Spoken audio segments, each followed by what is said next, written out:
Good evening, everybody. Welcome to Abbott's webinar on Parkinson's disease and DBS as a therapy option. We have over 100 people signed up to this event, over 150 people signed up to this event. So we're going to wait a couple of minutes while everybody gets to log in.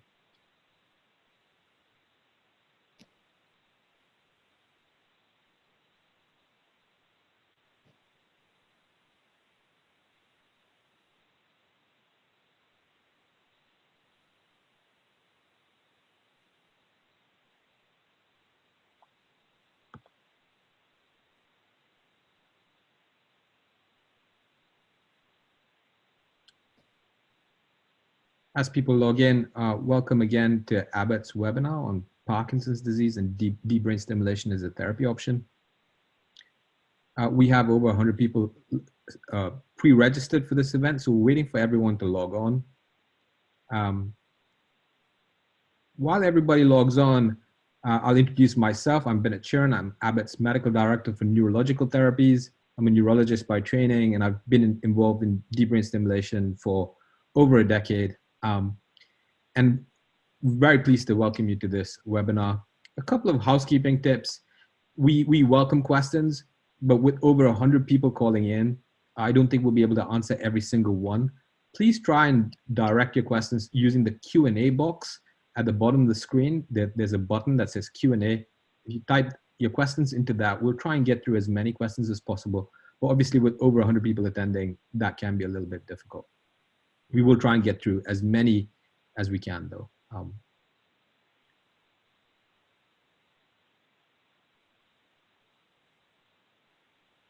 So our speaker today is Drew Faulkner. Dr. Faulkner is the director of the Movement Disorder Centers at Innova Health in Northern Virginia. He's a fellowship-trained movement disorder specialist. He trained at Georgetown. He's been in clinical practice for over 5 years now.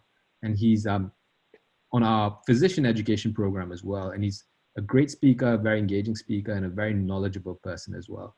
So we hope you find this session very, very interesting, and that we can pick up and continue this conversation on Abbott's Facebook page, where there will be additional sessions, details as to the next webinars posted. So without further ado, now that we have most of the people signed on, I'll kick it to Drew Faulkner. Dr. Faulkner. Thank you, Ben. And thank you, Abbott, for letting us put on this event. And thank you for everyone who is logging in for giving us some time on this evening to talk about what matters to everyone who's on board, which is Parkinson's disease and trying to find a better life living with Parkinson's. I am Dr. Drew Faulkner. Thank you, Ben, I am a neurologist by training and a movement disorder specialist by what I like to call extra training. And I've dedicated my life to trying to reach patients with Parkinson's disease to find a way to bring them to a better existence with their Parkinson's. And before we begin, I do want to give everybody a big ounce of credit. We are all, as a community, going through something that I don't think anybody would have even imagined that we could have gone through with COVID-19. And I hope we come out of this realizing that we're a lot stronger than we ever gave ourselves credit for, especially in the Parkinson's world. And so once this passes, which it will, we need to take all the tenacity that we've built up from going through this, realizing that we're going to be okay, and we have to put that towards trying to find a way to make our lives work better with Parkinson's disease. And a big component of that is education, and that's why I'm so glad that everybody's here tonight. It's not a big secret that there really is a gulf about a mile wide between how we used to treat Parkinson's disease and probably how we should. And this gulf has been created over the last 15 or 20 years as research has told us more about what is the cause of Parkinson's, and as we've developed better treatments and better therapies to get to the root of the problem, to fix it and let people live a better life. And in fact, we always at our movement center tend to tell our medical students that for a lot of our patients, coming to see us is the beginning of a really fun journey, because all we do for a lot of our patients is take them from treatment algorithms that are very dated in how they're applied, and then we just bring patients up to date and bring them into 2020 and how the therapies have allowed us to treat this condition. And for most people, they find a better road. And it's not because the doctors out there aren't doing their best. It's that physicians are doing the best they can with the knowledge they have. And part of the mission that I have, that Abbott has, that all of us movement specialists have, is to educate our community of physicians and our community of patients about the tools that we have at our disposal to treat this problem, so that patients can understand and physicians can understand a better way. Because Parkinson's is really not that complicated of a condition. If you really boil it down to its basics, Parkinson's disease is really just a chemical deficiency. Your brain is deficient in a hormone that you need, and the pathway that that hormone runs through the brain, the pathway that we understand and know, is not working the way it should. And so over the past 20 years, we have developed therapies that try to go to that pathway, that go at that chemical deficiency and try to stabilize it. And in trying to do so, we try to move patients from very short-acting and very pulsatile medicines to longer, smoother, more predictable therapies using all the tools we have at our disposal. And I can almost promise you that if you take a step back and view your condition as at its basis, a chemical problem. Your tank is low. You're the car driving around with an empty tank of gas. And our job is to fill that tank up all day and all night with the thing you need. If you view your condition from that perspective, the next step forward to treat your condition better becomes clear. And I want you to do that during our conversation tonight, and I hope to bring us back to that basis if things get complicated. Because once you get lost in the weeds of this complicated disorder, it's always good to take that grounding point of coming back to the basic reason and the basic cause of what we're trying to do. And that is to fill up your tank all the time and as smooth and as predictable of a way as possible. And so what we're going to do tonight is go through different aspects of this, because I want you to go on a journey with me, if you will, to first dive into the basics of Parkinson's disease. What is it that makes this condition affect you? Then dive into the treatments that we have available so you can understand why you're taking what you're taking and what your physician is thinking by giving you what you're taking. And maybe take from that some limitations that might be causing the issues you're feeling, so then we can move towards what can we do about it. And I do want to say, remember, my job here is to educate. I hope that you could take from this presentation the knowledge of what to do to inform yourself, to really empower you for your next conversation with your doctor. Because the greatest patients that we treat, the most engaging patients, the patients who tend to do the best, are the patients who we have a conversation with about their therapy. It's much less about me telling you what to do as me working with you to come to the right decision as what to do next. So I'm hoping that I can educate you to that level so that your next conversation with your doctor will be a lot more informed as to what the next step should be. Is that fair? Good. So I think a good place to start is to hear from someone with Parkinson's disease. Who am I to talk about the living daily with Parkinson's? It's not something I have, but it's something I try to fight with you. So I'm going to let Olson tell us how Parkinson's has affected him. And I think his story is going to ring true for a lot of people. And it's going to be his story that we're going to come back to later on about what he did about it. And I've had Parkinson's about 10 years. The main symptom that really grabbed my attention was when my hand started shaking, and it was violent. I generated a spreadsheet of 43 different symptoms that I had. Like, I lost my sense of smell. Of course, my balance was terrible. I was unable to sleep at night. Most of the times I'd sleep 2 hours, that'd be it.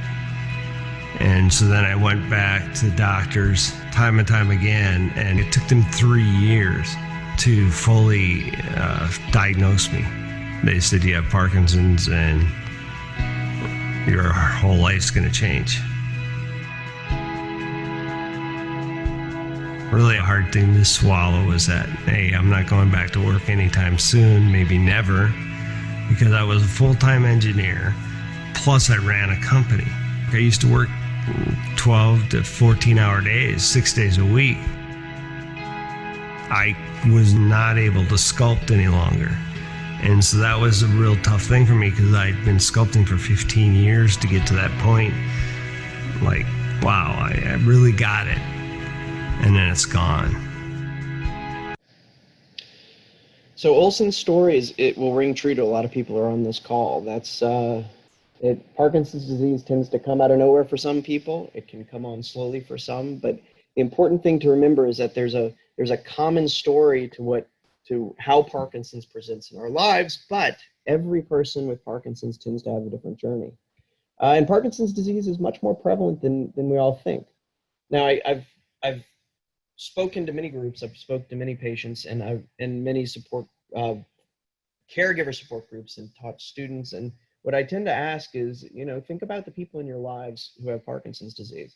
And if you really think about it, most people have some connection to this disease. There's someone that they know of from their Elks Club or for their church, or a cousin or an uncle, or someone that they know who has Parkinson's, and the numbers back that up. Outside of Alzheimer's disease, Parkinson's is the second most common neurodegenerative condition that we have. In the United States alone, there are 1 million people who are fighting this disease. And in fact, we diagnose about 60,000 people every year with Parkinson's disease. Worldwide, the estimates range from 7 to 10 million people who fight every day with Parkinson's disease. But I can tell you that these numbers, to me, seem a little bit low, especially the global numbers. Reporting of Parkinson's is not what it should be in some places. And on top of that, some people push back against a diagnosis because it's still in the common thought train that Parkinson's is not a treatable condition, which I push back against. Outside of that, the numbers of people diagnosed with Parkinson's are going up. Every year, there are more people who are newly diagnosed. And that goes back to a number of different reasons. A big one is that the average age of onset for Parkinson's disease is 60 to 65. And guess what? That baby booming generation, that generation where the numbers of people are greater than other generations, is starting to hit that range. And so we're having more people who are getting to 60, 65, so we're getting more cases of Parkinson's disease. Outside of that, people are living longer. So we are doing a better job in medicine of curing things or treating conditions. So there are more people living into their 60s and 70s and 80s. So if you have more people, then the prevalence of Parkinson's disease is going up. So my point to this is not that it's a scary thing that's out there, but that there is commonality in the cause, that there are people going through what you're going through and that are having the same questions, the same limitations, the same frustrations that you are. And because of that, our community of specialists and the community of researchers of therapeutics are all fighting every day and every year to treat this condition better. And there's no more proof in that than what we're going to talk about tonight. Between the medicines that we have, in fact, in the past 2 years, we've had 8 new medicines come to bear that treat this condition better. And the technology that we have is stuff that you, at one point, you would have thought were dreams of science fiction, but now are realities that are affecting patients in a wonderful way every day.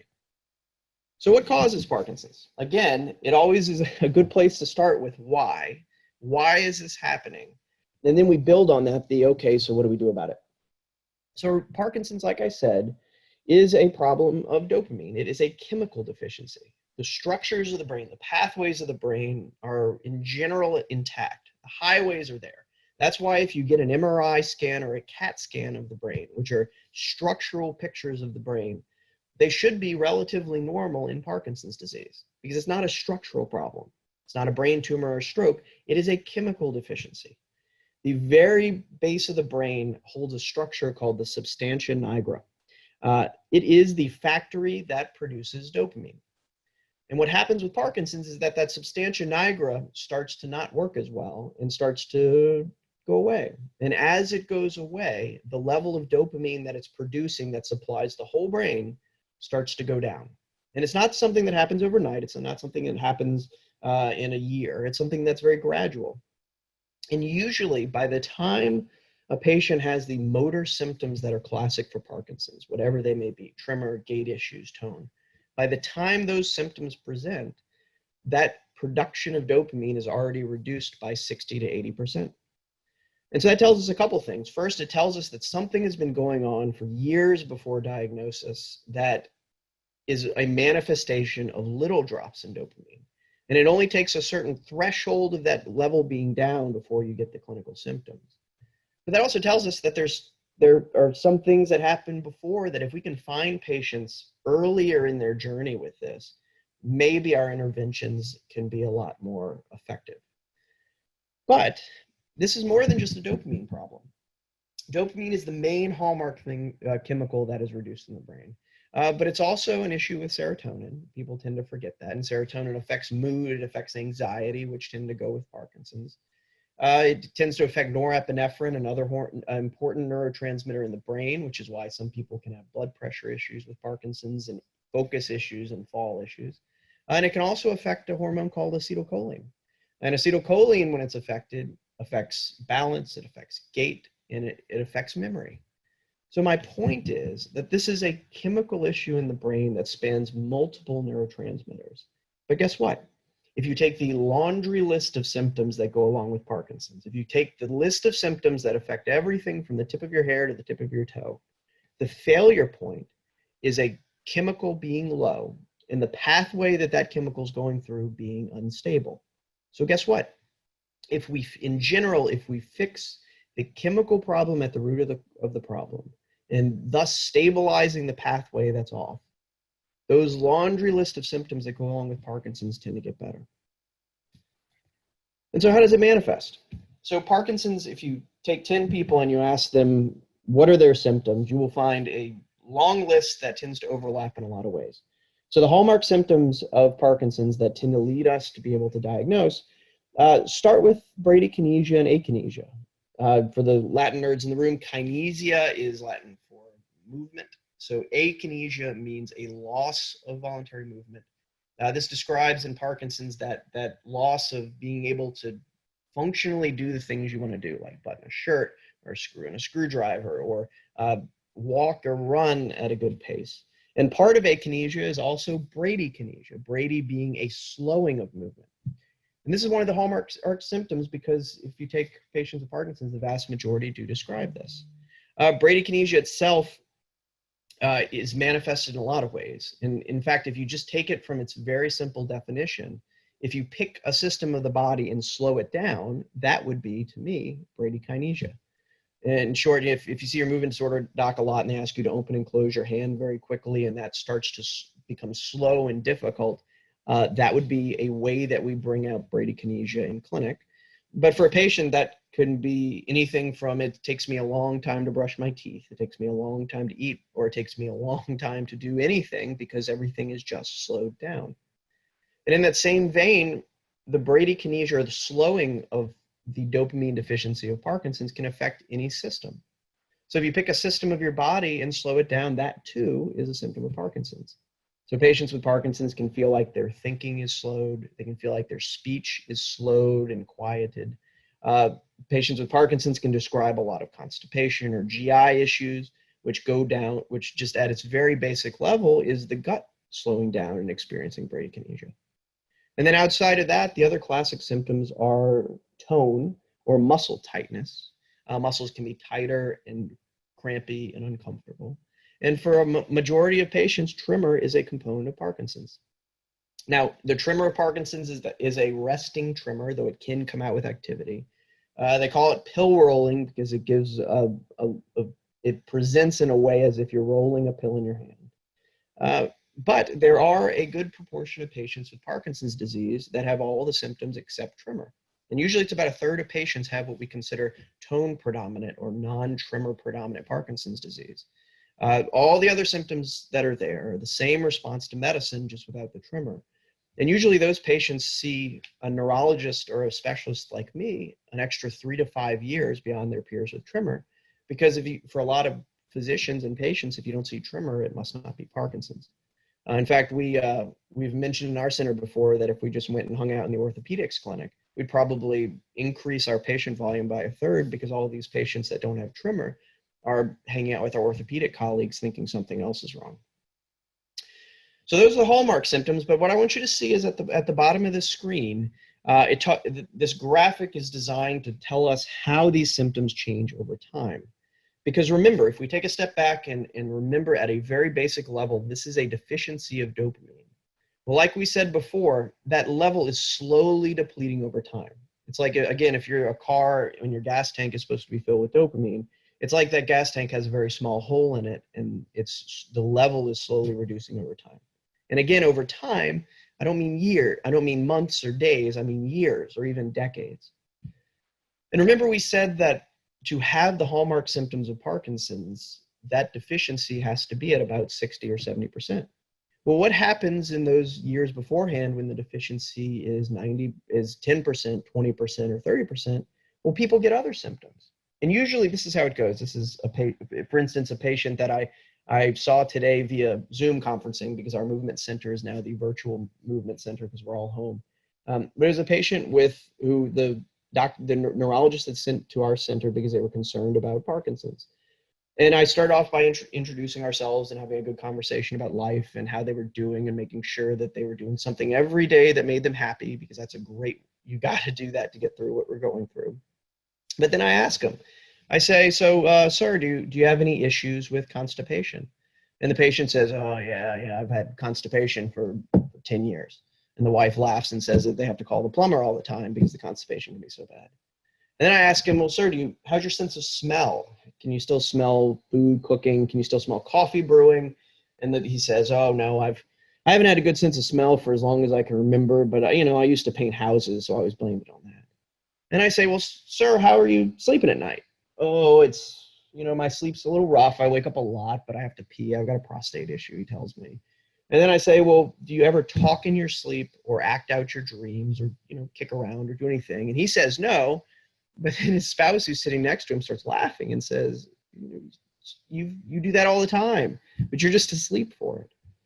So what we find with Parkinson's is that the triad of sleep issues, specifically talking in your sleep or acting out your dreams, the loss of sense of smell, or anosmia is the fancy term for it, and constipation tend to predate diagnosis by 5, 10, 15 years.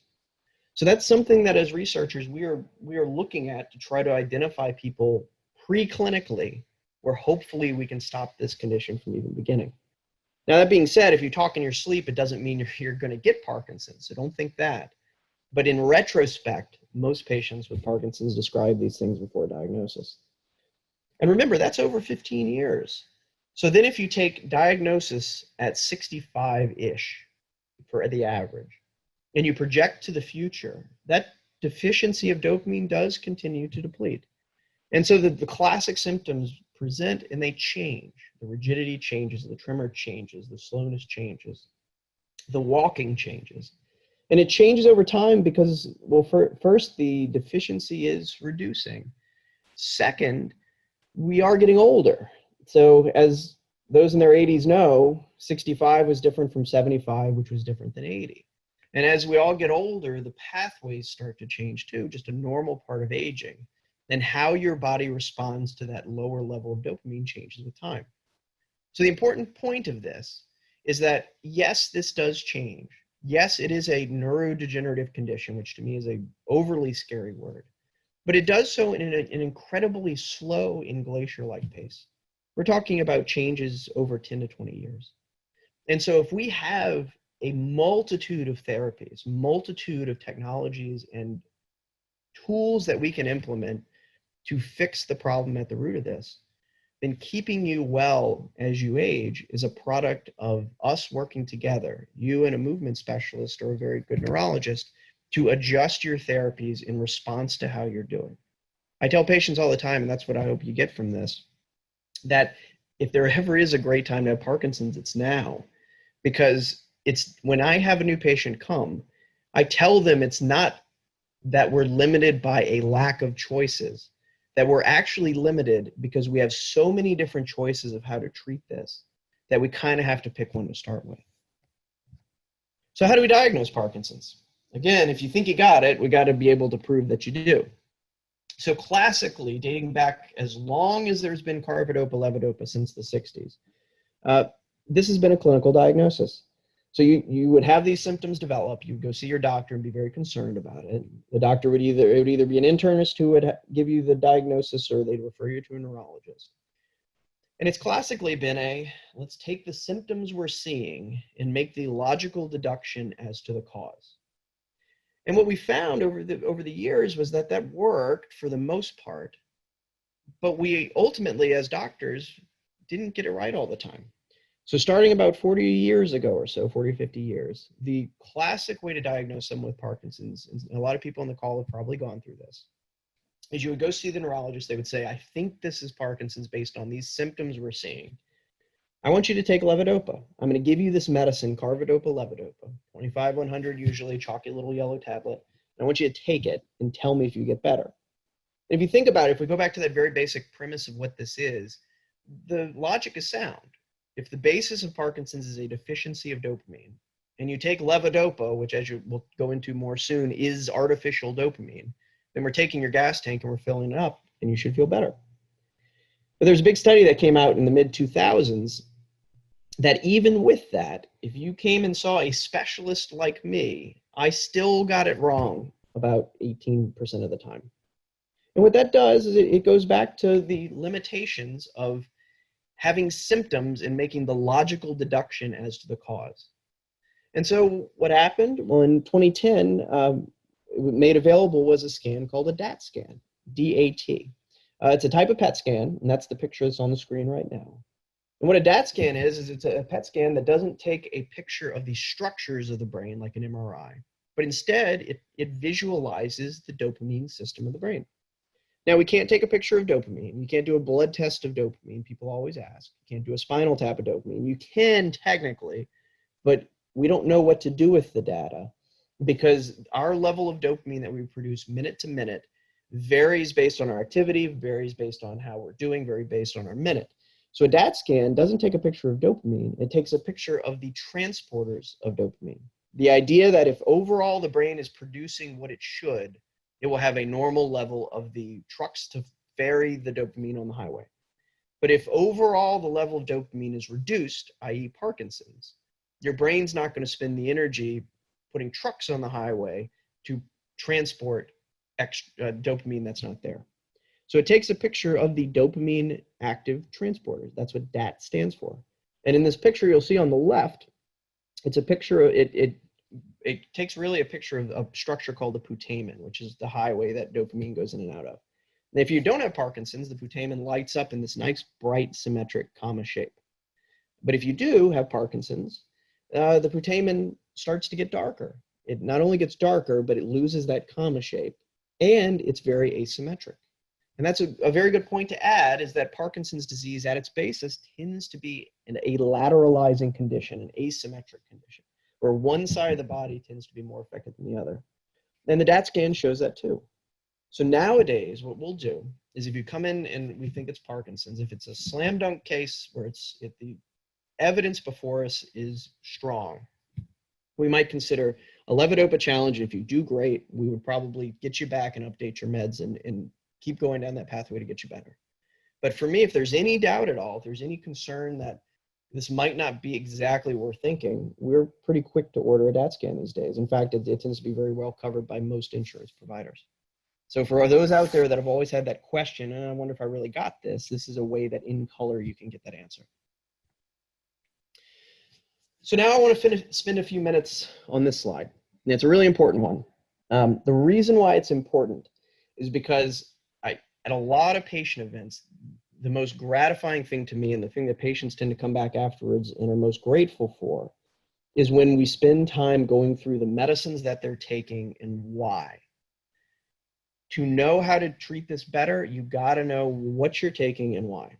And that information in and of itself empowers you to have a better conversation with your doctor about what to do next. So what I want to do here is go through these medicines. There are 4 main categories of medicines that we use for Parkinson's disease, and they're all illustrated here. So what you're looking at in this picture is a synapse. So that transmission of a chemical between neurons, and the chemical is moving from the left to the right. And the green dots are dopamine. Now in Parkinson's disease, that is low, right? So our job is to try to get more green dots in between that synapse. Now, let's start with the most common medication that, according to Michael J. Fox Foundation, 80% of patients with Parkinson's disease are only maintained on this. That medicine is carbidopa levodopa. And you can see it's the second category from the left. So levodopa is the precursor to make dopamine. If you take the word levodopa and you take off levo, what's left? Dopamine, or dopa, which is dopamine.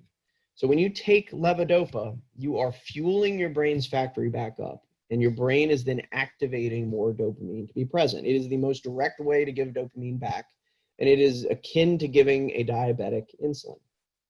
Now, if you took levodopa by itself, you would probably become incredibly lightheaded, dizzy, and begin to profusely vomit.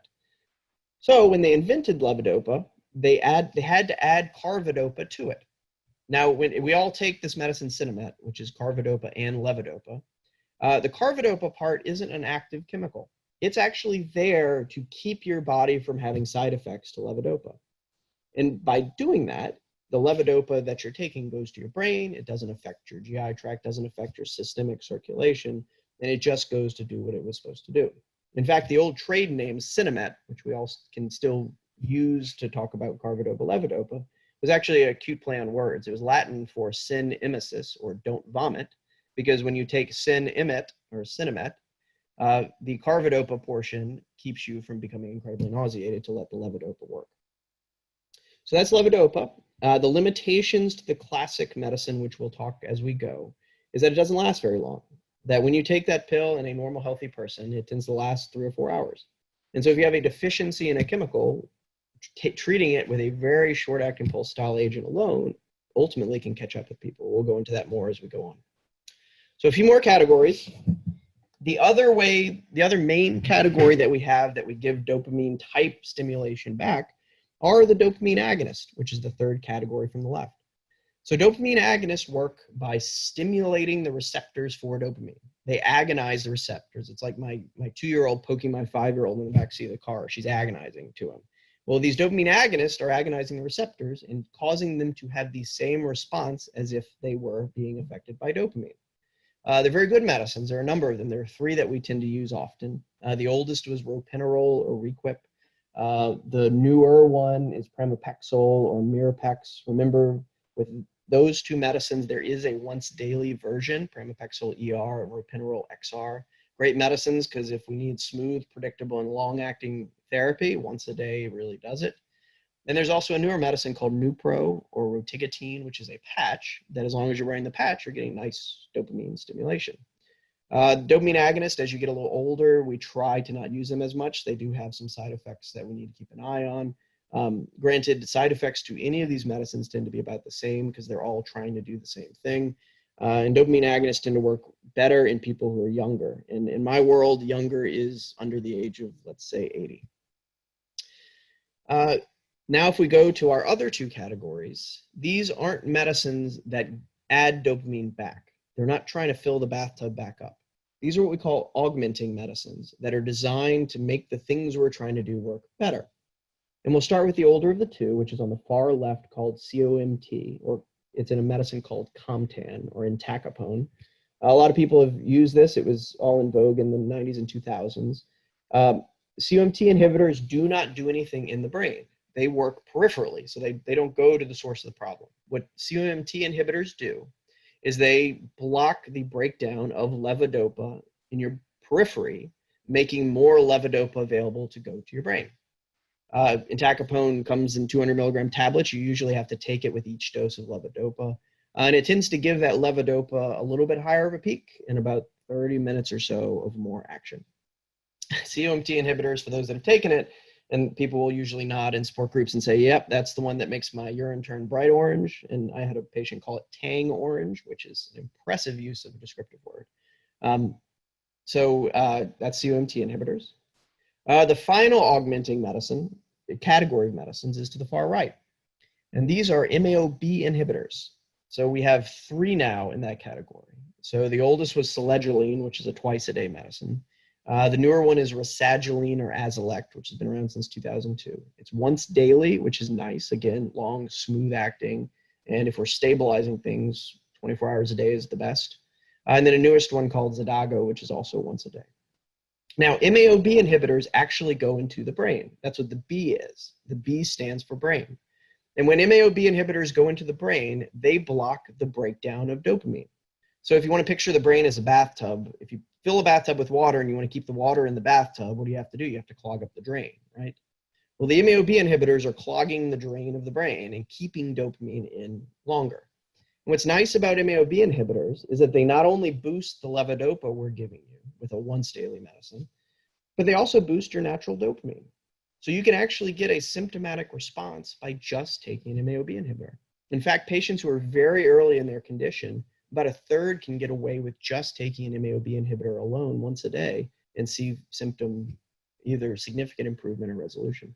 And it's also, they're great medicines to add later on if we just need to smooth things out. So those are our four main categories of medicine. You have your levodopa agents, which are the precursor to make dopamine, the fuel to fill it up. You have dopamine agonists that mimic that fuel. You have COMT inhibitors that are trying to get more of it to your brain. And you have MAOB inhibitors that are clogging up the drain and keeping it from leaving so quickly. And so what this graph is going to show us, this graphic, is just how rapidly we've developed medicines over the past really 20 years. So levodopa and dopamine, for the history nerds in the room, has been around for a long time. We first were able to synthesize dopamine in 1910. And in the 1960s were the sentinel and amazing research studies where patients were given IV levodopa, high doses of it, and people were waking up. In fact, if people have seen the movie The Awakenings with Robin Williams, that was what it was about. It was the first time that patients were given the thing they were deficient in and they got better. Sort of like the first time a patient was given insulin for diabetes. But again, like we've talked about, the limitations were that the patients couldn't tolerate levodopa by itself because of mainly nausea. And they were also giving them like grams of doses up front. So in the 70s, they came out with carbidopa levodopa, or Sinemet, which was ameliorated the side effects and really revolutionized how we treated Parkinson's. But ever since the 70s, we've had really good data on the limitations of this good chemical. I like to say that carbidopa levodopa was a great chemical that was invented in the 60s, but it was a terrible delivery system. And it was the delivery of that chemical which was the real limitation. And it's limited insofar as when you take a tablet of classic Sinemet, that chalky little yellow tablet, which is the exact same chalky tablet today as it was in 1972. If you have a normal gut, that tablet will be absorbed and hit your peak within 30 minutes. If you have a slowed gut, which most people with Parkinson's have, and most people will say this, it takes about 45 minutes for the first pill of the day to kick in. And that sucker hits its peak at about 90 minutes and drops like a stone at about 3 hours. So your system on classic Sinemet is really only getting about 3 to 4 hours worth of benefit. So then if you look at this graphic, from the 90s onwards, everything we've created has been designed to lengthen the duration of action of that medicine, or to give longer duration of dopamine stimulation. From the COMT inhibitors to carbidopa levodopa CR, the original CR, which is a little football-looking pill. It was 1992, a little history for you. All they did to make carbidopa levodopa CR was they took classic Sinemet, ground it up, and essentially put it in a wax matrix. So as your body is eating the wax of carbidopa levodopa CR, it's leaching out medicine. It tends to be a very poorly predictable medicine, and patients tend to fluctuate a lot on it. And it only gives a little bit longer of duration of action over the old Sinemet. We at our center tend to lean away from using that during the day. Though if you take it at bedtime, that's really the only use I see for it, because then it gives you a little longer duration of action while you sleep. This is very different than Rytari. Don't mix those two up. And then in the 2000s, we came up with even more ways to try to lengthen that duration of action of stabilizing dopamine. We took the COMT inhibitors and tacopone, and we combined it with carbidopa levodopa into a tablet called Stalevo, which a lot of people have been on. Again, a cute play on words that it's trying to stay levodopa, so it's Stalevo, and just combining it into one. The Nupro patch came out, which is the transdermal system that as long as the patch is on, you're getting some dopamine stimulation, which is great with constipation too, because it bypasses the gut.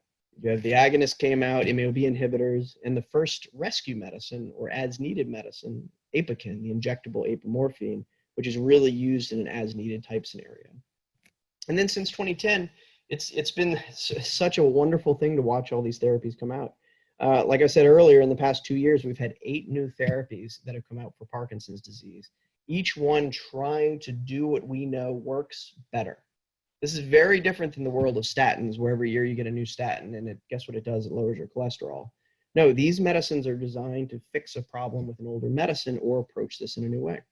including Rytary, which is much longer acting and smoother levodopa. Though if you've had issues with it, talk to your physician. There are ways to fix it. We have the Duopa gel, which is an intestinal pump that delivers long, smooth, predictable levodopa. The past year, we had the inhaled levodopa powder, which is as needed during the day, a great way to fill the gaps if you need it.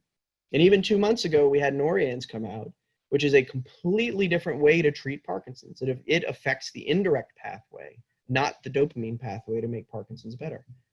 So the point is, the theme of this is that since the advent of levodopa, over the past 50 years, we've known the problem at its basis.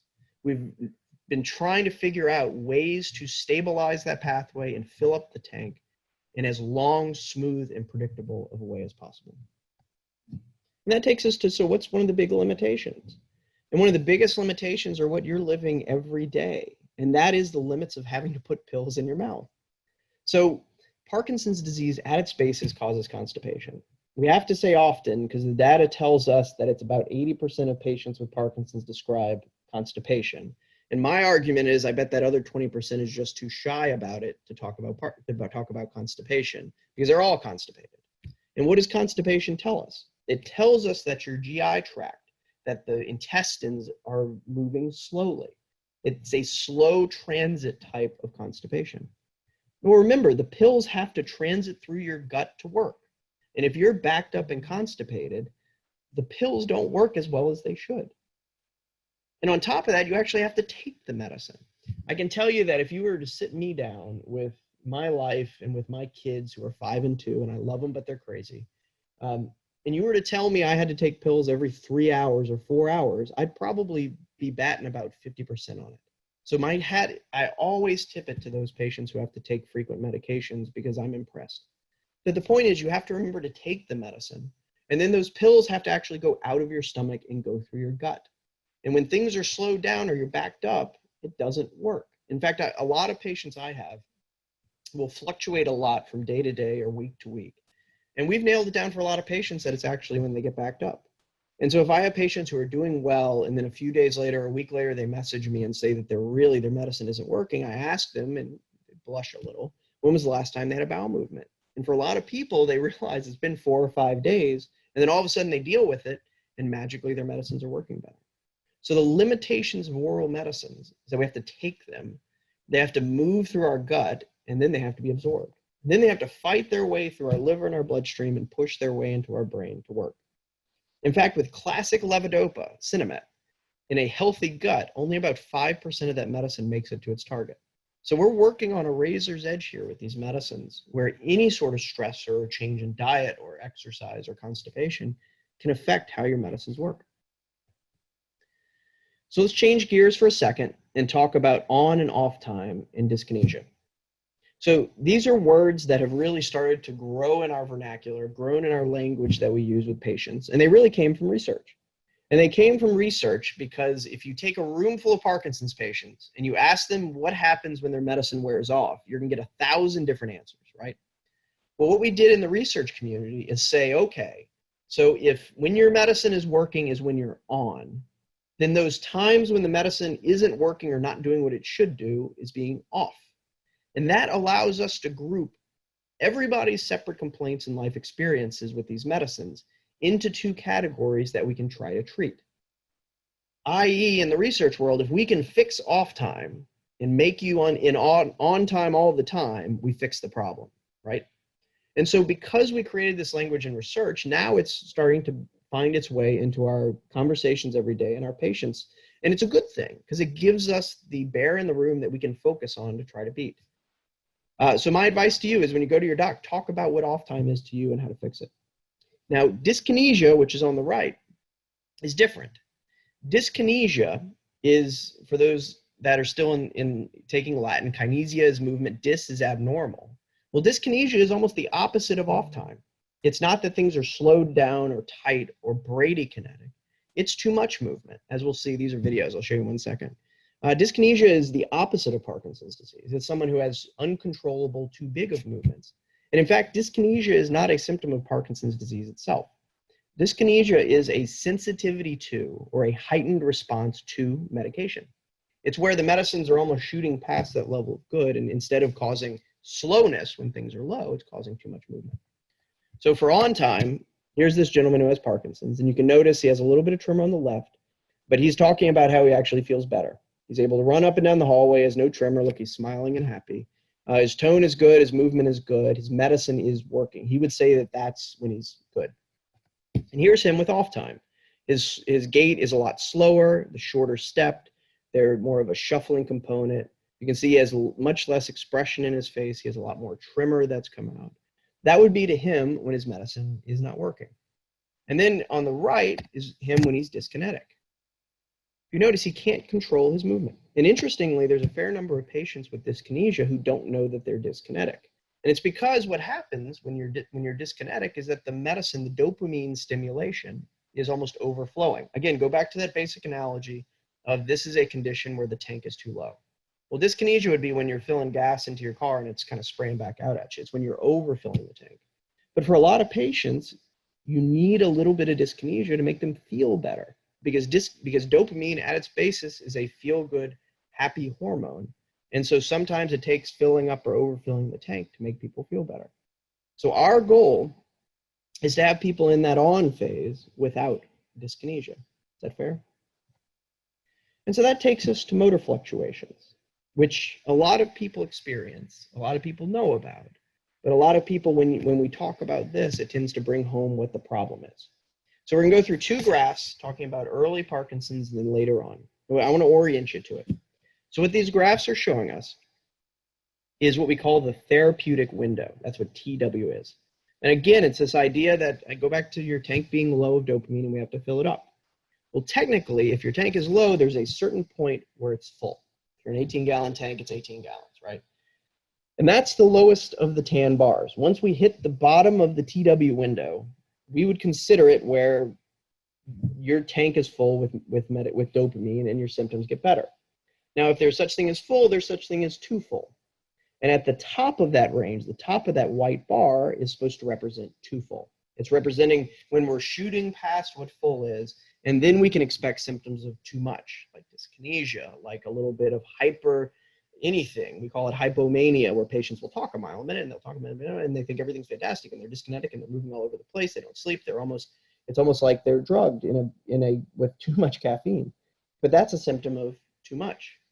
And what this is describing is that the red dot is when you take your medicine. And so this is a person who's very early in their Parkinson's disease, where that window is very big. And it's big because they're early in their condition. They're still making a good amount of natural dopamine. And they're younger, so all those pathways in the brain are still responding very well. So this patient, for instance, can wake up in the morning and be a little low because they haven't had medicine for a long time. But then they take that first dose at like 7:30-ish, and within an hour or so, they shoot up into that therapeutic window. They feel better.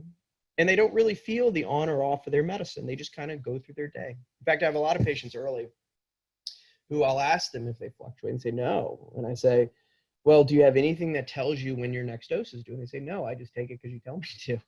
But in reality, they still need to take it, but they're not going to feel they need to, because if you look at that second dot, they're still in that range of being full and being good. And as the day goes on, they might experience some dips near the end of the day, as we all do, because we all tend to have a natural binaural dip in the evening. And then for the most part, we can keep patients early because they have such a good window between enough and too much. But as Parkinson's disease advances, it's really an issue with that window getting narrower. And it makes sense because that deficiency is growing bigger. So you have much more of a reliance on the medicine to fill the tank up. And because of that, your brain's buffer or ability to hold onto the medicine, its reserves to supplement naturally, all these things, as well as the pathways getting a little older, make it so that it tends to take more medicine to fill up the tank. That's why the bottom tan is taller. And the window between enough and too much then becomes a lot narrower. So for patients in their, once they're beyond what I'd consider an early phase, they can wake up and take their medicine and feel pretty crummy because they haven't had medicine for a long time. And then shoot up like a rocket, because remember, classic Cinemet tends to hit its peak in an hour and pretty quickly. Then probably for a lot of patients shoot a little bit too high because they feel better at that point, but they can get some mild dyskinesia, a little bit of just feeling jittery or almost too revved up. And then they crash, because just as quickly as that medicine comes in, classic Cinemet tends to come out your system pretty quickly. And the brain loves it when you're going up the roller coaster, but hates it when you're going down. And dip a little bit low, know that next dose is due. And look, this is a person who's taking it about every 2 hours. And then they go up again, down again, up again, down again. We are oscillating between doses to try to get a sine wave to fit in a narrow window. And because of that, sometimes the brain gets a little freaked out and it says, enough. It's too much of a whipsaw. And that's why people can wear off suddenly. Or some people with classic Cinemet can say that they can take a dose and it doesn't work as well as before, or they can take a dose and feel like it didn't do much of anything. And that's just a product of being very reliant on pulsatile medicines. And on top of that, the system itself fluctuating based on our day. I do tell patients that if we all lived in a plastic bubble where you had the same food, the same sleep, the same exercise, the same TV, be it Netflix on down, that it would probably be a lot easier to control this condition.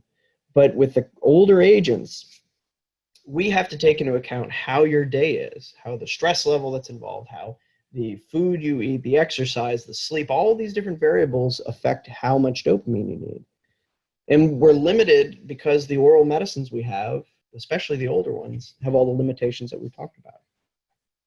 So the point is, as you advance into Parkinson's, as I know a lot of people on this call have experienced, you tend to fluctuate more. And our job is to fix that. And so one step on how to fix fluctuations is to try to identify the fluctuations, to identify the what. So if you could please take one big piece of advice out of this call. When you go in to see your doctor, have a little sympathy for us, especially after everything that we're all going through to try to keep everybody safe right now. But have a bit of sympathy for us, because being a stoic patient who wants to be a good patient doesn't help you. Trust me on that. So what I want you to do, and if it's by a motor diary, that's great, and we'll talk about that in a second. But I want you to go in when you see your physician, and when they say how you're doing, you can absolutely say, I'm doing great, doc, how are you? But I want you to follow it up with the things that you can't do that you want to do. Make that conversation about the off time, about the things that you're saying you can't do because of this. And you will be so surprised in a wonderful way how the conversation changes to address ways to make you better. It's a lot different than the patients who come in to see me who say, yeah, I'm doing great, everything's fine. And then, good, great. Let's, maybe we should talk to your spouse or your family. And then they tell us all the things that you should be saying. So please go into your physician with not a positive attitude, but with the things that you can't do that you want to do. And you will find that the conversation is a lot more on point. And part of that are motor diaries. And this is an important tool that we use frequently to try to bring into our conversation what we need to fix. And what a motor diary is it's a way, and there are many different types out there. You can find a lot of them online. It's a way to log when you take your medicine, when you feel that the medicine is working on time, when it's wearing off, when you feel like it's off, and also to log if you experience dyskinesia. It's a great tool to capture something that you're living with, that when you go to sit with your doc, it's kind of like, how do I summarize 3 to 6 months in a 5-minute visit? Well, this is a great way to steer that conversation. So I recommend motor diaries for as many people as we can. So that brings us to, what do we need to do with Parkinson's? Remember, this is a chemical deficiency that has affected a key pathway that we know of in the brain and made it not work the way it should. And by that pathway being unstable, you experience the symptoms of Parkinson's. So our goal as a team is to fix the off time and maximize the on time. And if we can make the off time minimal or go away, then we're maximizing the on time, and we're making it so that you can go out there and live life. It's important to maximize the on time without dyskinesia.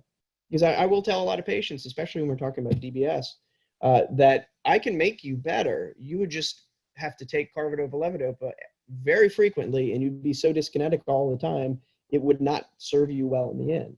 So what we have to do is we have to take your condition, take how your body and your brain is telling us that the condition is responding to medicine, and adapt to maximize on time.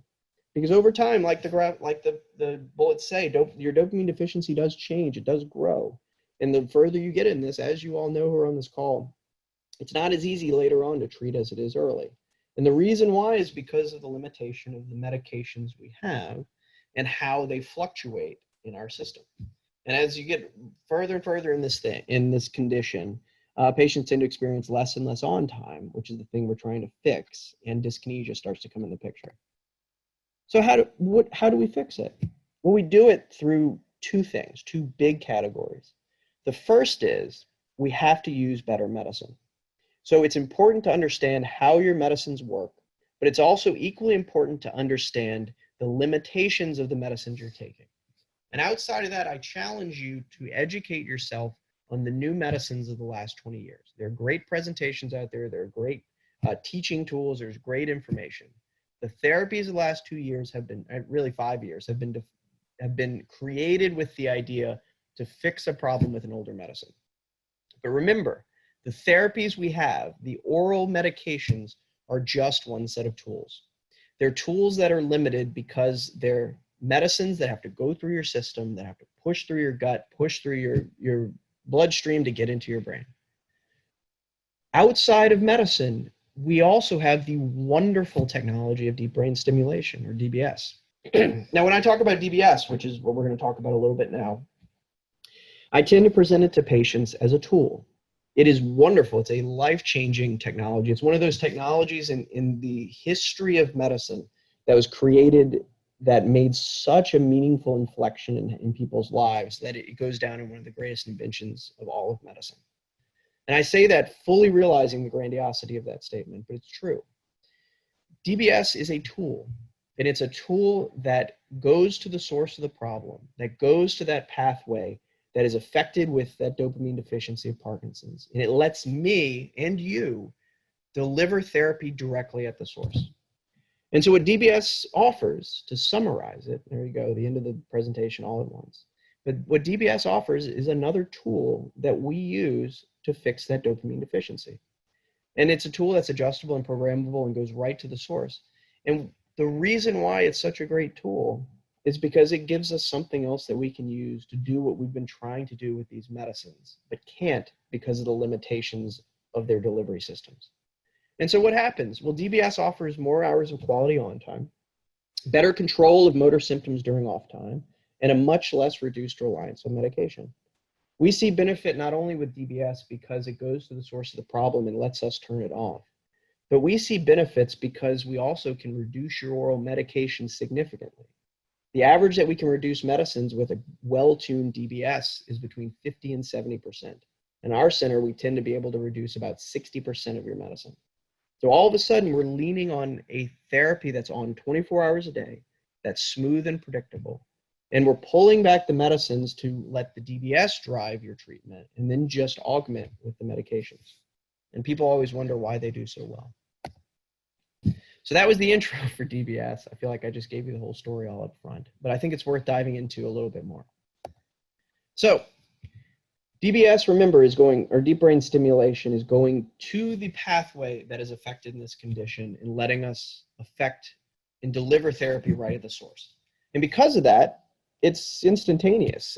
For anybody who has DBS or knows someone with DBS, it's something where you turn the device off and it stops working within seconds or minutes, and then you turn it back on and the symptoms get better. In fact, one of the reasons why I went into movement disorders is that I'm a person who tends to like instant gratification, and there's nothing more instantly gratifying than adjusting a DBS or programming, because the symptoms change in front of your eyes. It's not like, oh, go home and let's try a medicine for 3 weeks and talk about it. No, it happens in real time. And patients love it because you can program it and adjust it too. So you can watch the symptoms change immediately. And in fact, that's what these 3 videos are trying to show. So these are 3 patients with Parkinson's disease. The lady on the right, or left, sorry, your right, my left, has a classic, pretty severe tremor. It was a lot at rest. It comes out on position. You can see it's in her legs too. The gentleman in the middle also has that very lateralizing one-sided tremor. His DBS is off. And then the gentleman on the far right is trying to walk up and down the hallway.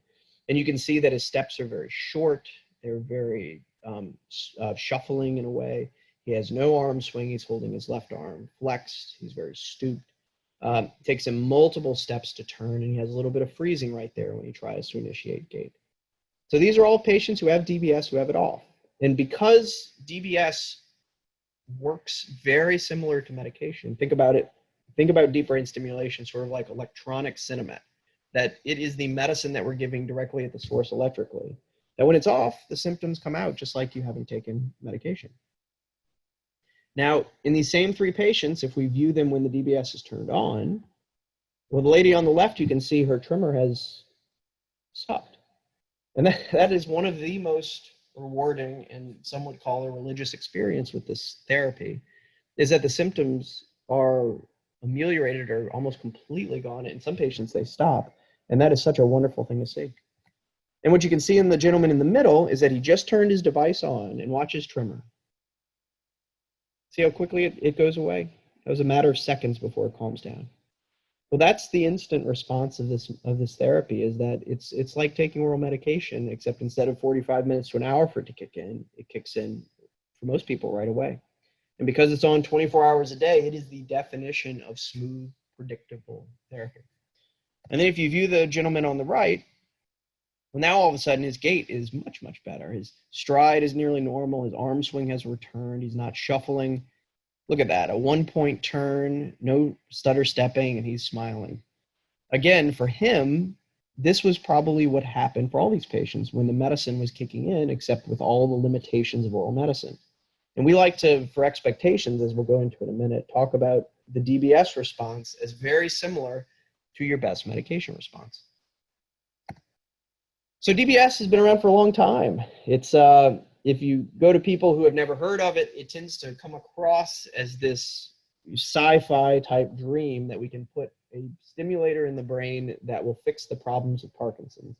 But it's been around. It's been a theory that we have postulated on for a long time. In fact, in the 1930s to 1960s, we had good evidence in studies that showed that stimulating regions of the brain with high frequency stimulation could make symptoms better. And in fact, from the 60s to the 70s and even in the 50s, procedures were being done called thalamotomies or pallidotomies, which were creating lesions in that pathway for Parkinson's to improve really advanced symptoms. So we knew that putting energy in the brain could block energy circuits, and we knew that blocking that pathway could fix it, but the technology was just not developed to be able to use that. And so in the 1970s and 80s, those theories were taken to create neurostimulators for DBS and through DBS for movement disorders to try to deliver controlled energy into an energy circuit to turn it off. And in 1997 was when the first product was approved by the FDA to treat essential tremor. And since then, from 1997 to 2002, that technology was honed and developed for its applications in Parkinson's and essential tremor. So this has been technology that we've been implanting in patients and using to treat Parkinson's and essential tremor since the 90s. So we have people don't believe it when you first tell them, but it's true. We have almost 25 years worth of data and experience with these technologies. And then ever since 2002, and really ever since the last 5 or 6 years, we have been honing and advancing and developing better ways to do this therapy. And this has especially come about since 2015, when the FDA approved the first directional DBS system, which Abbott happily produces, which has revolutionized how we should program DBS. And as we'll go into in a minute, is really the kind of system and the way of delivering therapy that we've always wished we could. Very similar to in the 1930s through 60s, we had data that shows that stimulation works. We just need the technology to do it in a smart and safe way. And then in 1997, they came out with a way to do that, but we knew that our original technology was limited because of the technology available. And then only in the past few years have we honed that technology to really create a system that delivers the therapy in a way that we always wish we could have. And guess who benefits? Patients. Patients benefit because the therapies and the tools we have now are revolutionary in how we treat this condition. So how does DBS work? A quick run through the system. So how it works, it's built on a quasi same platform as a pacemaker. A lot of people know people with pacemakers. It's a little device that sits under the collarbone and has wires that go into the heart, and it regulates the rhythm of the heart. Well, think about this as kind of a pacemaker for the brain. It's a similar pack that lives under the collarbone. Everything's on the inside. And that pack delivers electric pulses to the brain to try to block that pathway for Parkinson's. And it does that by being connected to a wire that goes up to a lead that is implanted into the deep structures of the brain. That's why it's called deep brain stimulation. And it goes into that pathway that is unstable in Parkinson's disease and delivers therapy.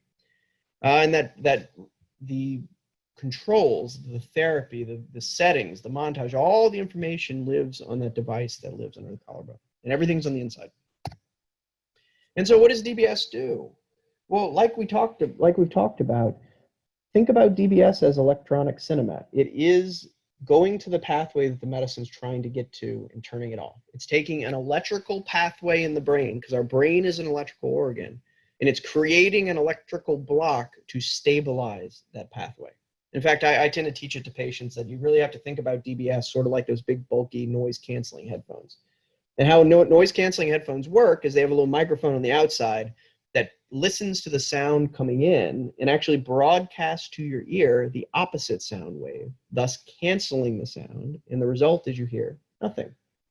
Well, in DBS, we've got a pathway that we know of. We've got a pathway that dopamine flows through that is unstable in Parkinson's disease. And all we're doing with DBS is we're putting an electrical block into that pathway, honing it to the right frequency in the right spot, and it's turning it off. And so what happens? You have a well-tuned DBS, the patient gets better, and then we can start backing off on patient's medicine. And since DBS is on 24 hours a day, it is the definition of smooth and predictable therapy. All of a sudden, that sine curve, that wave that we're trying to fight between having too much medicine, dyskinesia, and off time starts to narrow. And it narrows because the stimulation of DBS is doing what the medicine does all the time. And if you reduce the fluctuating medicine by 60%, the result is smoother. It's like turning on your noise canceling headphones and then turning them back off. And because of that, we can keep people in that window between too much and too little, that therapeutic window, much, much more through the day and through the night. And the data supports that. With DBS, with a well-tuned DBS, you can get 2 to 3 more hours of on time through your day. And that's 2 to 3 hours that are spread out through the day. It's not all at once. It's not from 3 to 5 o'clock, I'm better. No, that's filling in the troughs and the dips and the potholes all day long. And on top of that, that's improvement without dyskinesia. So we get to take away the peaks too. And the nice part too is that the patients who have a well-tuned DBS, not only do we give that better on time, but when a patient with DBS is quote unquote on, their response to medication, their feeling of well-being, if you take any metric of well-being, is measurably better with DBS than with medication alone. And the reason makes sense. It really does. If this is a chemical problem that has destabilized an electrical pathway, well, all DBS is doing is stabilizing that pathway at the source in the smoothest, most predictable way we have. And it's not a device of last resort.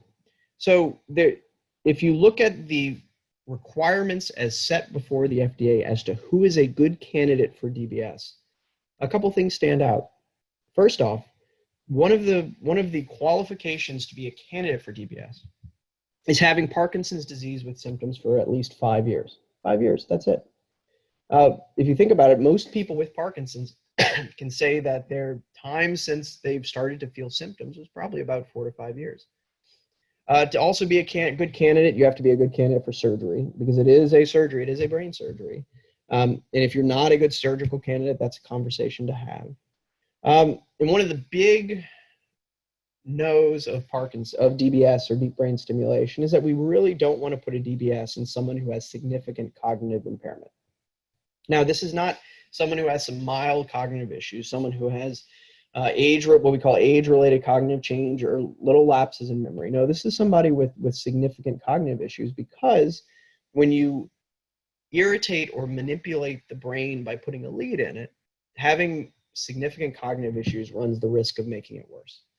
And so that's why for most patients, when you start talking about deep brain stimulation, we always tend to do, especially at our center, what's called neuropsychological testing or cognitive testing prior to going forward with the surgery.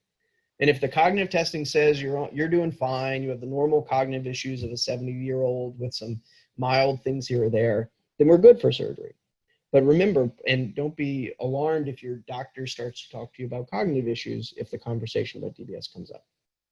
The final thing that you got to have is you have to have symptoms that improve with medication. If you really think about it, if you have Parkinson's disease and you take medicine and nothing happens, there's a good chance you don't have Parkinson's disease. So part of that qualifier is that we really just want to treat Parkinson's if they have Parkinson's. So we need to show that your medication works to go forward with DBS. And that does two things. One, it gives us the confidence that we're treating the right thing. And two, it really gives us a good expectation about what the DBS will do.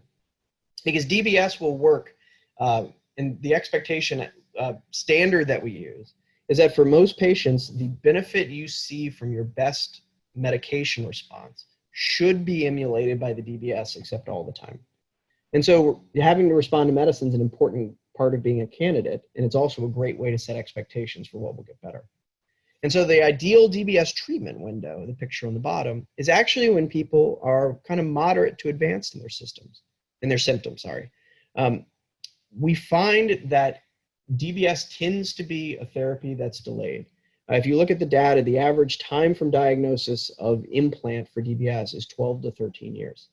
But if you're a good candidate at 5 years, that gives a large window there where you could have been taking the benefits of this therapy to stabilize things and reduce your medicine earlier.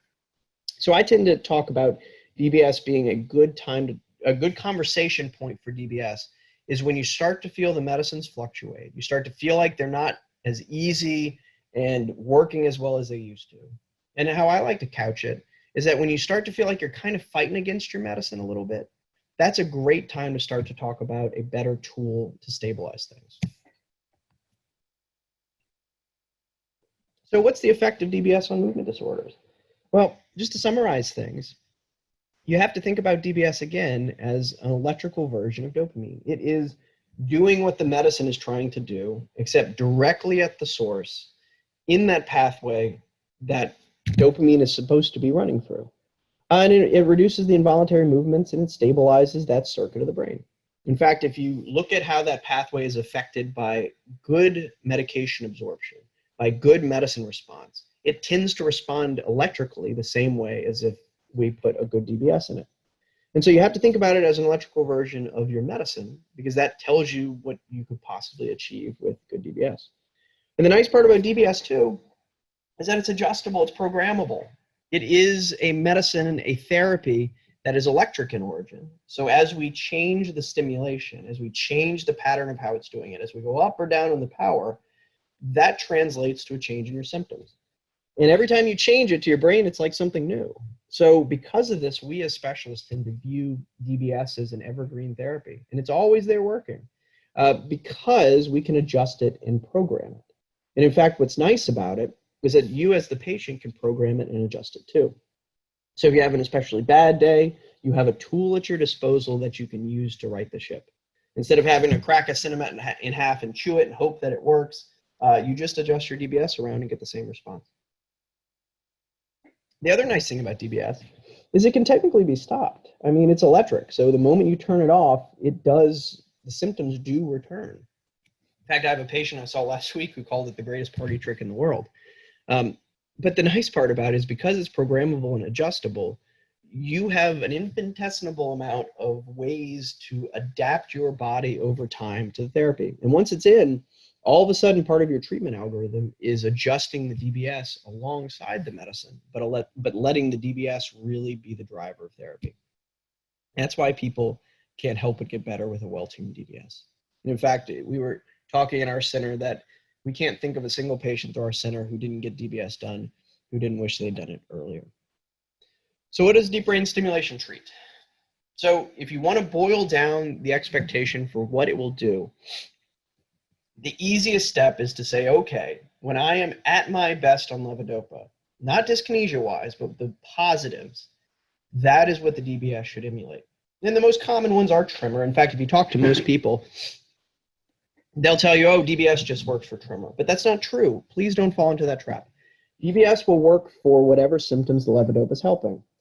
Be it if tremor, rigidity is a wonderful thing that responds with this therapy. The tightness, the slowness of muscle tends to be ameliorated. The bradykinesia or slowness of movement, we tend to be able to reduce or eliminate dyskinesia, not only because we can target it with DBS, but by reducing the medicine so much, dyskinesia tends to get measurably better, if not go away with DBS. So again, if you can boil down symptoms to what does respond to medicine, that's what you can expect out of DBS. So let's talk about the components of the system, because it's always good to know if you can buy a car, what parts are included. Well, remember, it's a device that lives under the collarbone and communicates through a wire to a lead that goes into the brain. And so how that works, in the upper right, you can see that's a picture of the leads. They're a little bit small. They're smaller than that. And that lead is implanted into the brain, one on each side, because remember, your body is very much lateralized. The right side of your brain controls the left side of your body and vice versa. So if Parkinson's is a bilateral condition and affects both sides of your body, for most people, we have to put a lead into each side to turn it off. Those leads go down to the deep part of the brain, and then they're secured to the skull with what's called a burr hole cap. The hole is actually very small. It's like the size of a dime. And that cap holds the lead in place so that you don't have to worry about it moving, shifting on down. You can still do cartwheels if you want. It will hold it in place. And then coming out of that cap, there's a wire, an extension, which is on the bottom left, which connects the lead to the battery, which lives under your collarbone. And then me as the programmer, I get a pretty good sized iPad, and you as the patient get an iPod Touch, which very much looks like an iPhone, where I can control your stimulation and you can control it based on parameters that I give you. And what's so nice about it, and people absolutely love the patient programmer, is because it looks like an iPhone, it's a very discreet way to adjust your therapy in public. It's not like it's not a way to interact with your therapy that draws attention to it or makes it seem like you're doing something medical. In fact, for what most people would probably think is that you're texting somebody or posting on Facebook. But in reality, you're adjusting your stimulator in real time to make yourself feel better. The other thing about the Abbott system is that the battery is a primary cell battery. It is not a rechargeable system. There are other systems out there that are rechargeable. And Abbott decided to go with the non-rechargeable system to essentially cut the cord from you having to interact with your device. And so you just go and live, and the battery lasts from anywhere between 3 years onward, maybe 5 and beyond with our new therapies. But what's nice about it is that you don't have to be reminded about your condition or your disease. You don't have to sit down once a day or every few days and hook yourself up to the wall and let your battery charge up. No, you let the stimulation work. You go out there and you live life, and you adjust it through an iPod Touch. Pretty cool stuff. So what goes into getting one? And this is an important conversation to have as well. So DBS is implanted usually in 2 stages. That's why you see at the top of this picture, it starts with stage 1.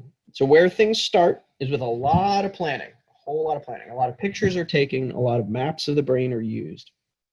And the pathways that we use to send the lead to the right spot is unbelievably scrutinized and planned beforehand. And then when you go to get the implant, the first part, which is putting the lead in the right spot, there are hundreds of centers that do it, and everybody does it a little different. For most places, you'll do, if you need both sides, they'll do it in the same day. Some places stage it where they do one side, then the next a little later. But the first stage is about putting that lead in the right spot. It's the most important of the stages because we got to put the lead in the right spot to deliver therapy into the right pathway.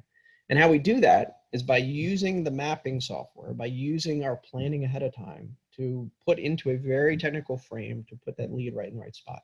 And for most places, while we're putting the lead in, we're listening to the brain activity because different structures sound differently as we're getting to the right spot. And we can tell when we're in the right spot because the firing pattern in the brain changes. And then what happens is that in most places, the patient is either awake the whole time or then is woken up because we want to verify that the lead is in the right spot by turning it on. And what that means is that in real time, we think the lead's in the right spot, we hook it up, we run a test, and we turn it on. And I can tell you, I can't think of a single patient who was terrified of the experience, even though it sounds daunting, being awake in a surgery. And the reason why people come out of it not fearful of it is because of how wonderful of a moment that is when, for the first time in however long, that tightness or tone melts away, that tremor just stops, or whatever symptom it is that we're going after goes away. Because that's how we verify the lead's in the right spot. We turn it on and we look for symptom response. And I can tell you it's a near religious experience, and patients cry, we all cry. It is a wonderful, wonderful thing. And then what happens once we know we're in the right spot, we secure the lead in the cap, close it all up, and then wait usually a week or two in a lot of places for what we call the stage 2. Some places will do stage 1 and stage 2 on the same day, but most centers separate them out because for stage 2, it's a lot quicker of a procedure. It's less of an exact science and patients are knocked out. And all that it is that for a stage 2, we have to connect that lead to the battery and put the battery in. So what happens in a stage 2 is that a wire is run from where it is up top to where the battery goes.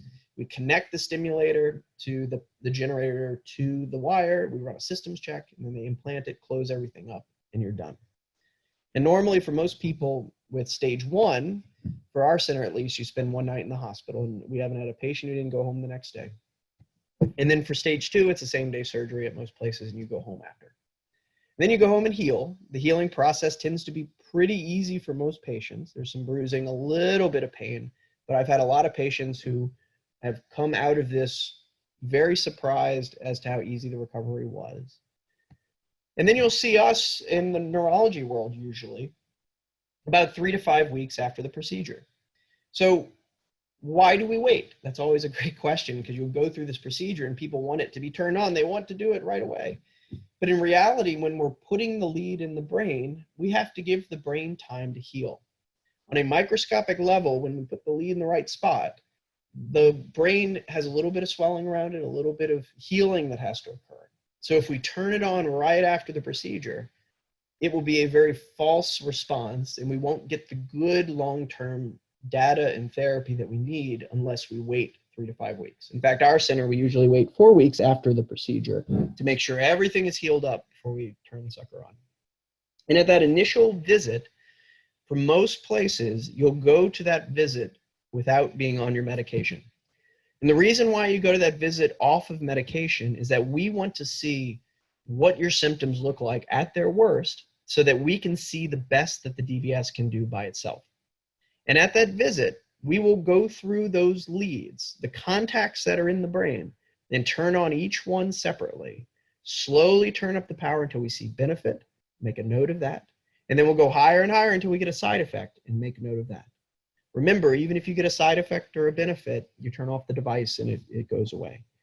And we do that for each of the contacts on each lead because we need to create a map of where that lead is and where your body responds. It's sort of like mapping out the playground in which we get to play to let this therapy work its best. And then from that point onward, every visit with us is just like every other visit you had, except we are now adjusting both your medication and the DBS. We're just using the tools that we now have from that point forward. And what the fun part is for the first month or two after that, in our center, you tend to see us a lot. Because if you think about it, we can't just cut your medicine by 60% overnight.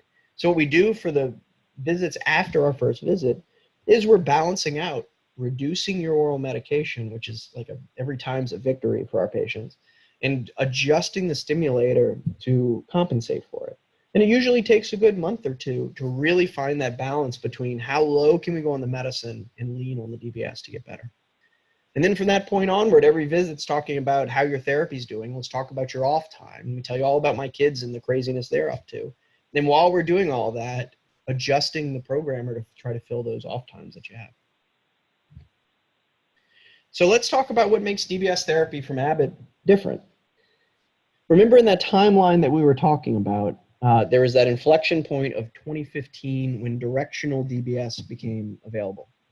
So that's what Abbott brings, and that's why it's the system that I really like to use. Remember, this is all about putting energy in the right pathway to turn it off to block the signal that is going through with Parkinson's. Well, if we had a non-directional lead, we'd just be sending energy all the way around that lead to try to block it. But what directional DBS means is that we can actually shift that energy side to side to put it where we want it, but not where we don't.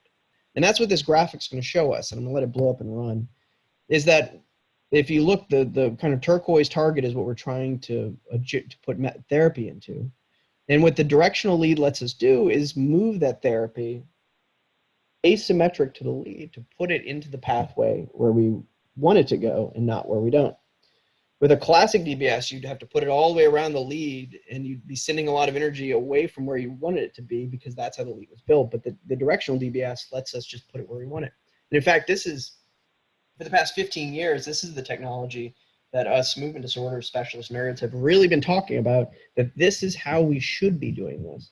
Because you're not wasting energy, you're not wasting the currency of energy by putting therapy where you don't want it to go because we didn't have the leads that let us do it.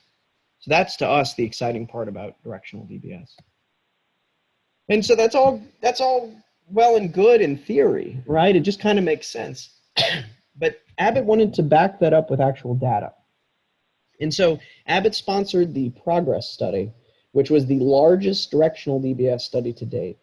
And what it showed was that if you compare classic DBS, non-directional DBS, versus directional DBS, this new technology, that 90.6% of subjects preferred directional DBS over non-directional. And that, if you look at the picture, is far beyond the threshold for just not being inferior, so being equal between non-directional DBS. And it's far beyond the threshold for being superior to the classic ways of doing DBS. It's literally 90% of people would pick this newer technology over the old. And the reason is it just makes sense. Again, it's the thing we've been talking about theoretically for 20 years. If we can put the energy where we want and not where we don't, that just makes sense. And the result is borne out in this giant study that proved that this is the better way to go. And the nice part too is when you're putting the energy where you want and where you don't, you're taking DBS to a whole new level. And so what does it do? It gives you more quality on time, better control of your motor symptoms during off time. Using the best medical therapy, it works. It does what DBS is supposed to do. You get significantly fewer side effects with this type of DBS compared to the conventional one. And it also results in a significant reduced reliance on medication. And in fact, what they're saying is that if you play out the data, you get a significant reduction in medication reduction after a year. And to me, that's one of the greatest victories of DBS. Is that all of a sudden you're leaning on this therapy that's smooth, predictable, and at the source of the problem.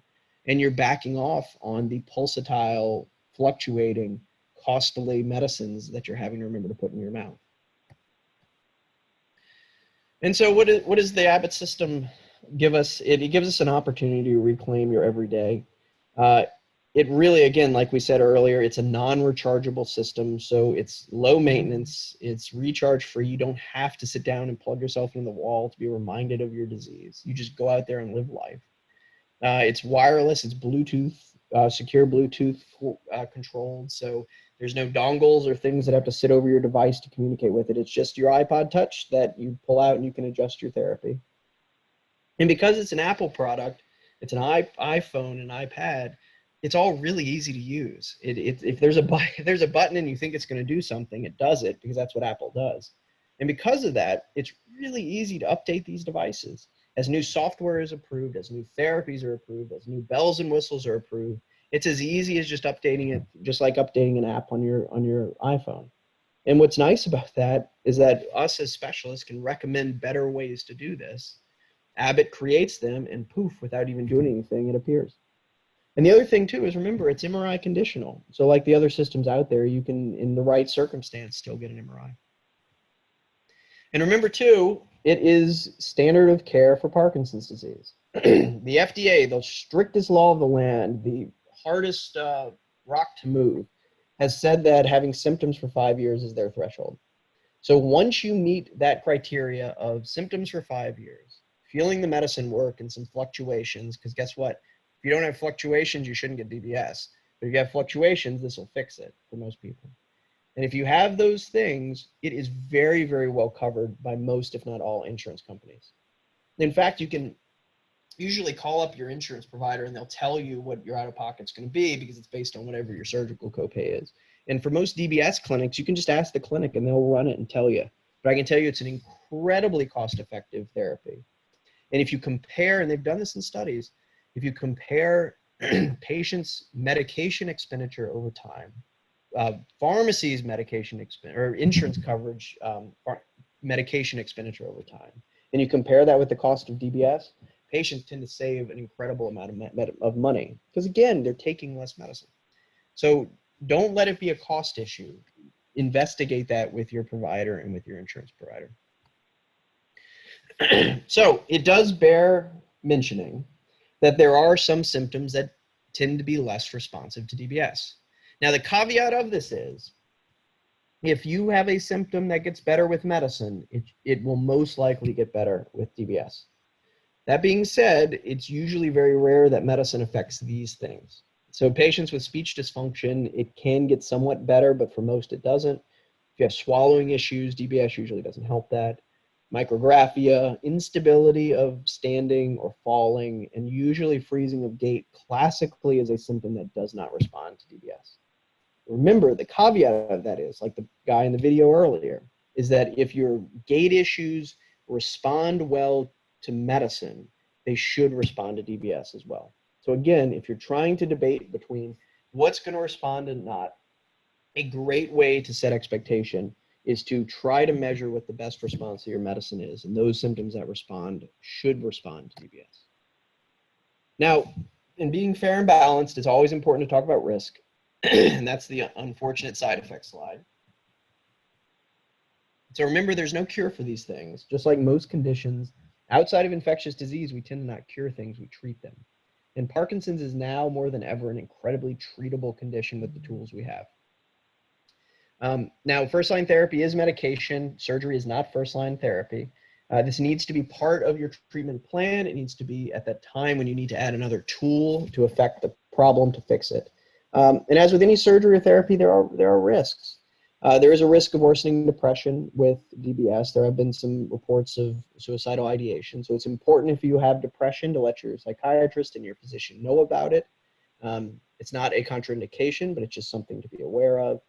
And then the surgery itself has risks. Remember, we're putting a lead into the brain. So there are risks such as coma, bleeding, paralysis, seizures, infection, all these things, because we're putting a device in the body.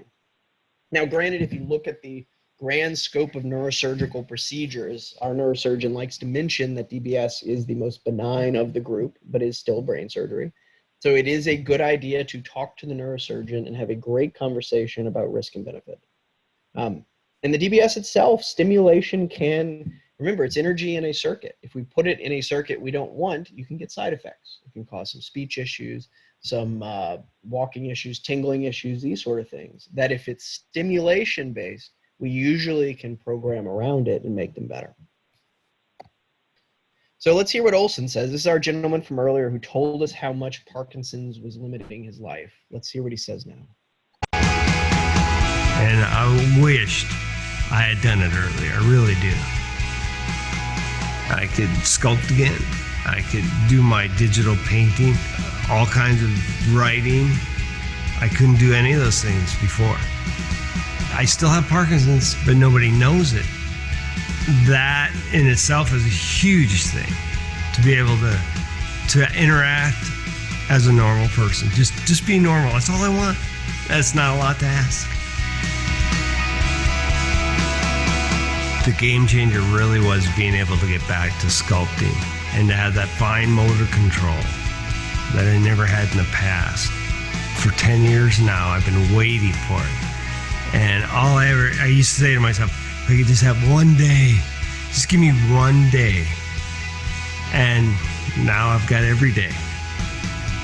It's amazing.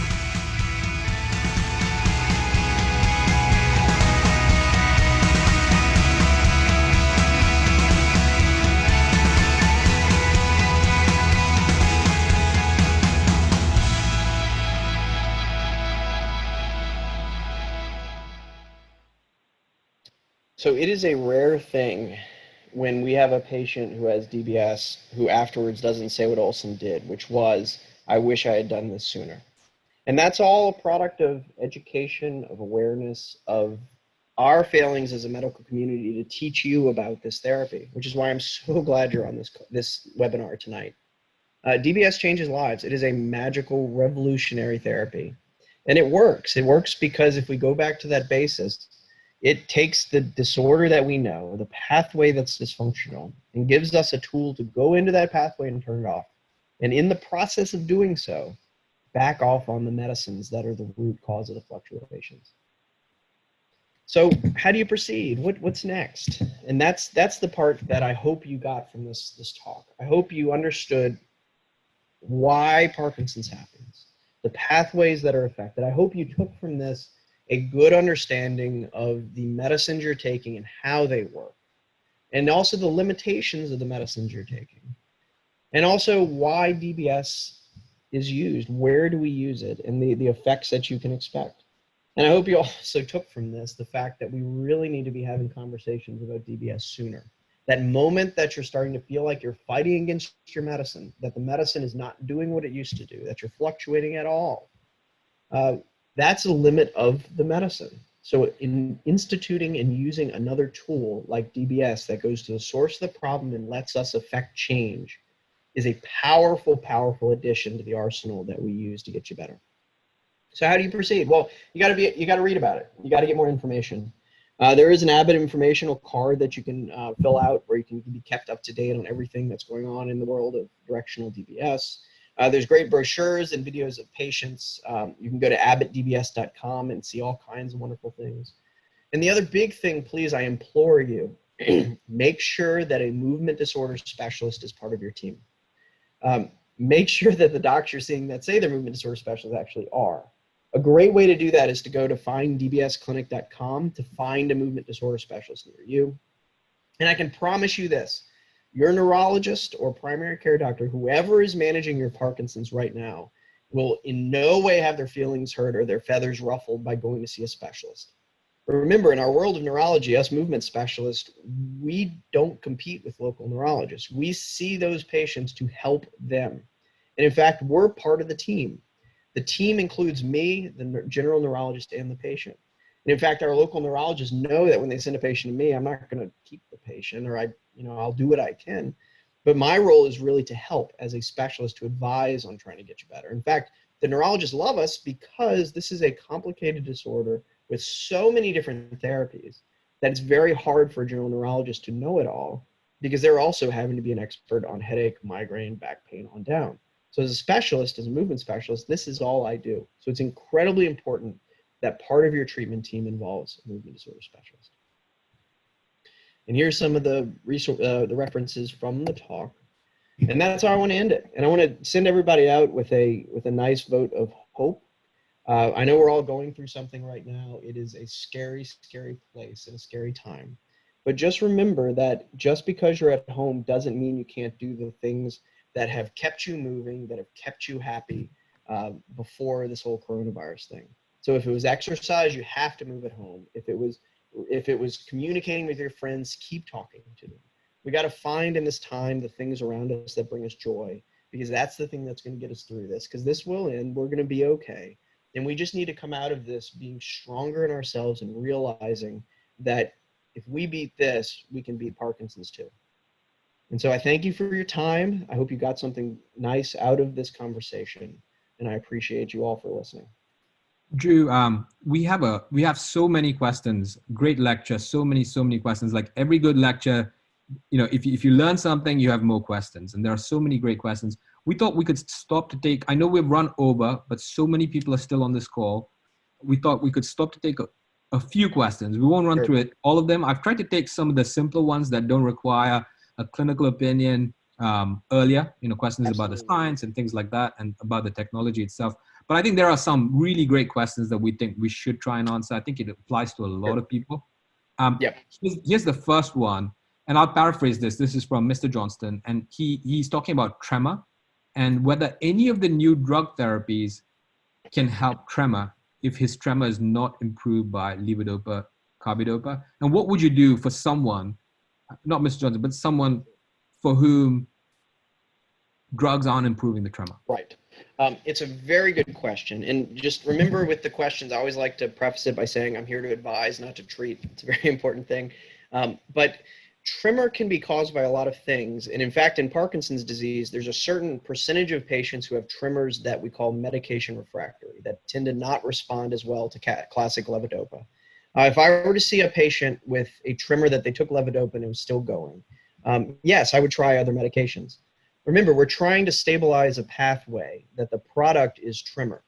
And if in levodopa is only one way that we can do that. So there are a lot of patients where if you add an augmenting medicine, if you add a dopamine agonist, for instance, it can really work on tremor. I even have some patients where a low dose of propranolol or a medicine for essential tremor tends to calm down tremor too. But there's always DBS as well. DBS has been known for a long time to be a therapy that can work on medication refractory tremor. So if your tremor is not responding, that's not a dead end. Don't take it as, oh, levodopa didn't do it, there's nothing that'll help it. You need to keep trying, because there is something out there, and it's very rare that I find a tremor that something can't knock down.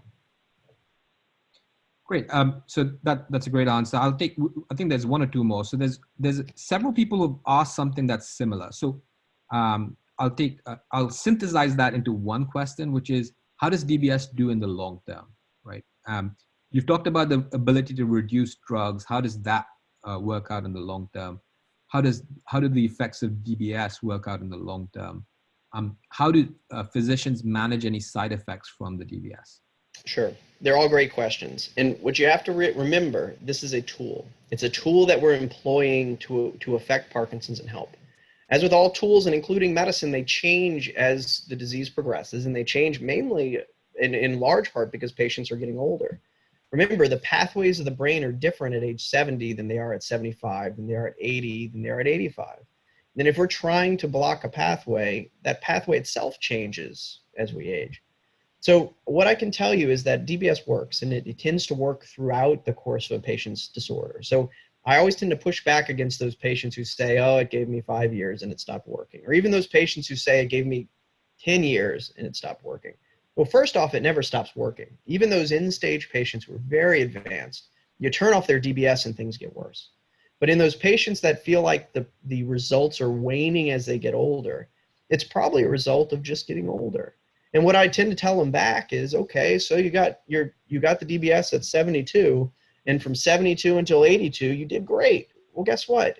For me, most bets are off after about 84. So we have to view DBS as a tool that the effect does change it along as time goes on for all these other factors that go into life. But it remains a tool that we can use even 10, 15 years into their DBS. In fact, we get patients at our center who come in after 10 years of DBS and they say, oh, the other doc said it stopped working. We still adjust it and get benefit out of it. And in the same respect, the question about medications, the medication response changes with time for the exact same reasons. Your body senses these medicines, it adjusts to these medicines. The pathways change as we age. So my point of all this is that things change. It's your body is giving us a moving target to balance out dopamine. And our job is to institute the best tools we have to respond to your body to hit that target. And to me, that's why DBS is so key, is because it gives us a completely different way to hit that source over time, to hit that target. So there were a couple of questions to ask this is from Mr. Schneider, for example, who asked, how does the Abbott system differ from one of the older systems from another manufacturer? There's a question about, I think they've heard that you can fine-tune stimulation more. What are your views on that? How can we explain that better to people? Sure. And the real difference is fundamental, and it goes beyond the bells and whistles of being a wireless system or an Apple-based product. That's all fantastic, but that's like picking between a Lexus and a BMW. They're all wonderful, nice, and beautiful cars, right? The fundamental difference between the Abbott system and the older systems is that it is a directional system, and that is an unbelievably important inflection point. The term that comes to mind is exactly what you said, that it is so much more fine-tunable. With the old system, you have a lead that's in, and if you put energy in, it's a ball around that lead, and as it grows, the ball grows no matter what direction you're going in. And that hits things you don't want to hit and things you do. With the Abbott lead, like that picture showed earlier, you can just put energy to one side or the other to put it where you want and not waste energy going everywhere else and not hit other structures you don't. So because that is an incredibly fine-tunable device to really affect therapy better than the older system. That's why we enjoy programming it. Great. Drew, thank you very much for your time. And to everyone that called in, thank you very much for your time. I know that we haven't been able to take everybody's questions. We've answered over 30 questions during the course of the webinar of posing it to Dr. Faulkner. I know there are still questions that we haven't been able to address, but we have run over time. And just to be respectful of everybody's time, thank you so much for calling in. This is the first in a series of educational webinars that Abbott plans to do. So if you enjoyed this one, do sign on for the next one. It will build your knowledge. Whether you're interested in DBS or not, knowledge always helps. And we look forward to having great presenters like Dr. Faulkner. Dr. Faulkner, thank you very much. Thank you, everybody.